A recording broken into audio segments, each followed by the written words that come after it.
So I'm ready. I've got my Doctor Who shirt. I've got my Doctor Who mug. Interestingly enough, I got for Christmas, and then like 5 days later it got put in the dishwasher, and now it doesn't really look like it's supposed to, but it's still drinkable. You can still drink stuff out of it.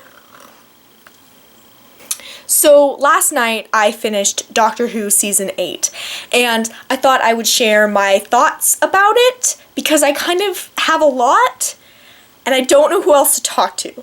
This video will contain spoilers, so if you have not seen Doctor Who Season 8, you probably should not watch this, because there's no section of this that's not gonna possibly spoil you for something, so keep that in mind.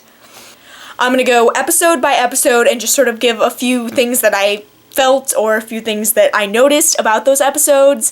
And so first up is the episode Deep Breath, the series premiere episode thingamabob. It was extra long.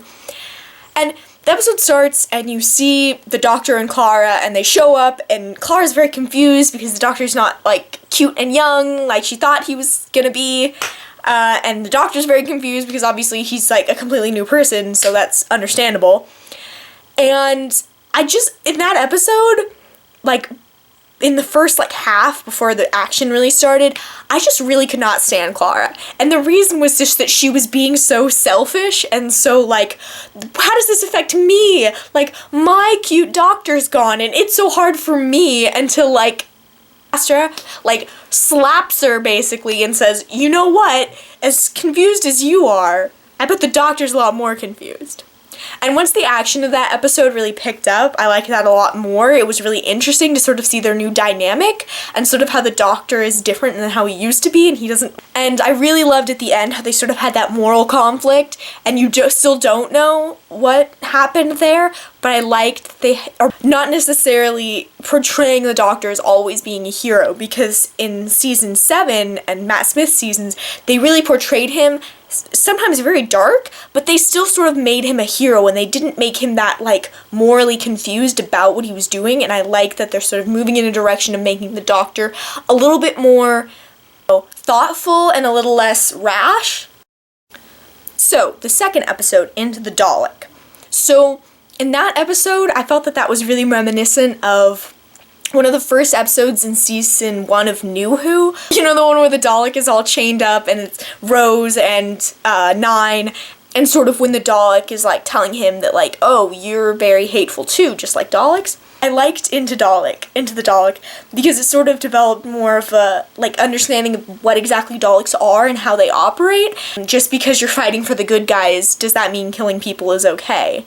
Also in this episode, you introduce the character of Danny Pink, who, I gotta say, I wasn't that crazy about, and I'm still not that crazy about him, just because, I don't know, I just feel like he was sort of milquetoast, if that makes sense. Next episode is the Robot of Sherwood, and I actually really like this episode, and it's probably because I really enjoy the episodes where the Doctor goes back into sort of like a historical period, and not like Victorian London. I really like, you know, like the ones that are set in like the Middle Ages, and I think those are just really interesting.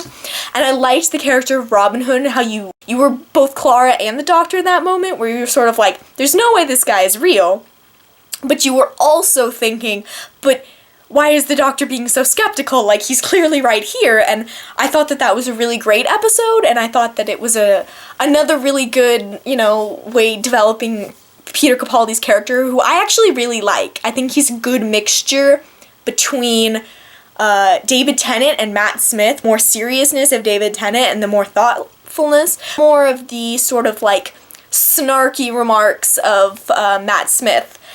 The fight scene with the spoon was literally the best thing ever. I was just sitting there like smiling, and I was just giddy about it because I loved it so much. So episode 4, Listen. I honestly, like, I was on the same page. I was watching it. I was like, okay, so it's like, I thought maybe it was sort of like the silence when it started.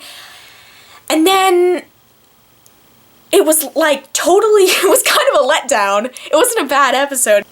I liked the Doctor in it. I thought he was really good. But I was also like very confused by like how it ended, because it wasn't like really an explanation. I don't know, I feel like it's gonna come in more into play later, like obviously because they went to like Gallifrey and they saw like Baby Doctor, but at the same time that wasn't a satisfying episode because there was no resolution in this season, and so I'm just sitting there very confused about this episode. And I honestly, like, who was knocking on the door when they were in the future? Nobody knows, apparently, because, like, oh, it was all just Clara the whole time underneath the Doctor's bed. I don't know. And also, can I just say that Clara was being really horrible on that date that they were on? Like, Clara, you keep making jokes about him killing people and being in a war, and he obviously has PTSD. He's very upset about that. So why do you keep making jokes about it when he's clearly been traumatized by this? Like, that I just could not forgive Clara for, because she was acting like, oh, he's being so mean to me, and it was like, you're poking a very sensitive area for him. How do you expect him to react to that? And then after that was Time Heist, which I started out and I was very skeptical. I was like, this seems like an episode that I'm not gonna like, and I ended up really enjoying it, and I can't put my finger on what I liked about it so much. Okay, number 6, The Caretaker, was like maybe my favorite episode of the entire series, because I loved the Doctor being in the school and making assumptions about Clara's life. Like, he just assumes that her boyfriend is the teacher that looks a lot like Matt Smith, that's wearing a bow tie and has sort of the floppy brown hair, because he just assumes that she's not sort of over that Doctor. That was hilarious. And then how much he did not like Danny was amazing. He was just like, kept calling him PE. I loved that. I thought that was really funny, and I thought that episode was both a really nice, like, action-y kind of episode, but it also had a lot of character development. Although I will say that Clara does not do a very good job of, like, communicating how she's feeling. And I think that's sort of my main complaint with Clara throughout the whole, like, series. So obviously Danny found out about the Doctor in a way that was probably less than ideal, but she didn't do a good job of sitting him down and being like, this is my turn to talk and I'm gonna explain to you what this is. And at the same time, Danny was expecting her to have, like, sat down at the first date and been like, oh, by the way, sometimes I travel through time and space with this guy who's the last of his species, but it's, like, totally platonic, so don't even worry about it. Like, how was she supposed to say that to him? He was expecting her to be more upfront about it when he didn't have a way that she should have presented it to him, and so I don't understand how he could expect her to have acted that way. And Clara as well wasn't doing a good job of communicating what she was feeling. At least I felt that she could have used her words a lot better than she did. So, Kill the Moon, episode 7. I really liked this episode as well. I thought that it was really interesting what it ended up being, and how it was, you thought maybe, oh, it's gonna be like an action-y kind of thing, and he's gonna go around and he's gonna, like, kill all the monsters or whatever, but it turned out to be something completely different, and it wasn't like an action-y, punchy, fighty kind of thing. It was like a moral dilemma, which I think is sort of a theme throughout this whole series. As much as Clara did not like this, I feel like the Doctor made the right decision when he said that, I'm sorry guys, whether or not we blow up the moon is not my decision to make. I think it was reflective of the fact that there wasn't necessarily a right or a wrong answer. It was a moral dilemma that they both had drawbacks and they both had things that probably weren't right. Both had risks. The Doctor couldn't just tell them what to do, that was something that you had to figure out for yourself. And because he's not human, he didn't feel like he was qualified to just tell them what he thought was right. And I think Clara kind of overreacted to that, and she sort of wanted him to baby her, even though throughout the whole other episodes, she was like, oh, I'm fine, I can do whatever, like, I am capable by myself. And so I thought that was a little bit like she should have thought about it more from his perspective. And then came Mummy on the Orient Express, which was awesome.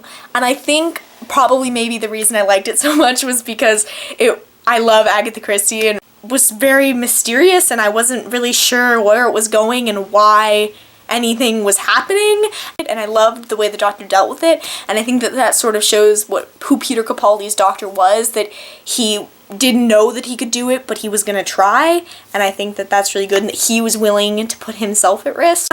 And also that was just a really great episode, because it was like flappers in space. Episode 9, Flatline. So this episode, the Doctor gets trapped in the TARDIS, which is like this tall, it's really tiny, and Clara's outside, and she's trying to deal with this whole situation about these monsters that are like dimensionally weird, and they're like flattening people or whatever. And I really liked Clara in this episode, mostly because she was being independent, and Clara and the Doctor were really having a very codependent relationship, which sometimes is not the case. That a lot of times the Doctor's sort of like telling the companions what to do, and they're just sort of going along with whatever he says, and he doesn't really need them there, but he keeps them anyway. But this episode, it was like the Doctor was doing what he could, and Clara was doing what she could, and then they were both working together to solve this problem. And I thought it was really nice, and I thought it was really good. Although when Clara was like saying, "Oh, I'm the Doctor," blah blah blah, I thought that was a little weak. I was like, Clara, you're obviously not the Doctor. It's not like the Doctor is like a title that gets passed around to whoever. It's the name, it's his name. Like, I didn't get that bit, but maybe that was just me. And the last episode before the series finale, In the Forest of the Night. So, the thing about that episode was that I watched it, and, like, I knew what the, like, response was, like, that the trees were actually there to protect them, like, 5 minutes before the Doctor figured it out. So I'm sitting there, and Clara's like, "Bye, Doctor, but I have to stay. You can't save me." And I was like, you're not gonna die. The Earth's not gonna die. Like, I know this because the trees are fire retardant. I didn't get how it took them so long to figure it out. But I did really like the episode. I thought it was good. I think this season had a lot of episodes that I really liked, which is nice, because you don't want to be like, well, I really liked the season, but I only liked about half the episodes. Like, I've liked most of the episodes, like almost 100% of the episodes. And I liked the kids in there because they were really funny, and I'm not sure how old they were supposed to be, but I love that they were like snapping selfies everywhere they went and all of that, because that was just awesome. And really reflective of like what kids are actually like, that they're sort of very like sassy, and they were, the kids acted like real kids, which sometimes on TV shows can be a problem, because the kids will be just like so like innocent or so bratty that you kind of are wanting them to die either way. You're like, oh my god, you're so unbelievable, can you get your head bitten off by a velociraptor?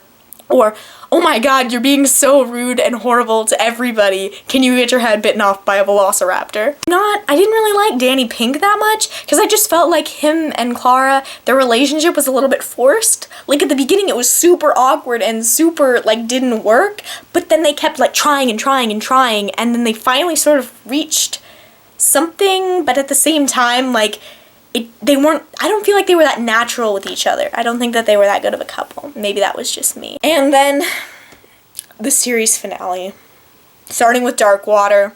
So it starts, and Danny dies. And then Clara is just not taking it well at all. And when Clara walks into that TARDIS and she steals all the keys, and even though she doesn't actually like end up going through with it because it was a whole dream sequence or whatever, the fact that she was acting so selfishly turned me off on Clara like almost forever, probably forever. They're gonna have to do a really good job to make me like her again when she was just being so selfish. That the Doctor was telling her that what she wants him to do can't be done, and she was still insisting that no, it has to be done because I'm asking you to, and I'm Clara Oswald, so give me whatever I want, like, my loved ones die, and because I know you, you get to go save them, even though other people's loved ones die all the time, and you don't save them. I liked Missy a lot. I thought she was a really good villain, and I liked that they sort of dropped hints about her the whole time, and, I mean, I had seen spoilers on the internet, so I knew who she was, but I definitely would have been really confused if I hadn't known that. And I thought it was a really good episode, and that when the water started going down and they were Cybermen, I hadn't made the connection. I had seen the promo that they were like Cybermen at the end of the last episode, but I still didn't be like, oh, these skeletons, they must be Cybermen. And my brother was sitting next to me and I was like, oh my god, they're Cybermen! And he was like, really? Overall, I really liked the episode, or both those episodes. I liked at the end when the doctor was like listing off all the things that he's not, and he was like, I'm not a general, I'm not this, I'm not that, I am, and everybody was like, oh, he's gonna say, I am the doctor. But no, he says, I am an idiot. A lot of other doctors, would have been, when they found out about the whole Danny situation with the, like, inhibitor thing, they would have been like, I am so sorry. And then they would have done it. But the doctor was actually seriously standing there considering whether or not he should do this, and explaining to Danny that, like, if I do this to you, you're not going to be you anymore, but if I don't, I won't have the information I need to save the whole world. And it was a lot of that moral conflict again, which I really liked about Peter Capaldi's seasons, was that it was bringing it back to, like, every human life matters. And just this once, everybody lives. Oh my god.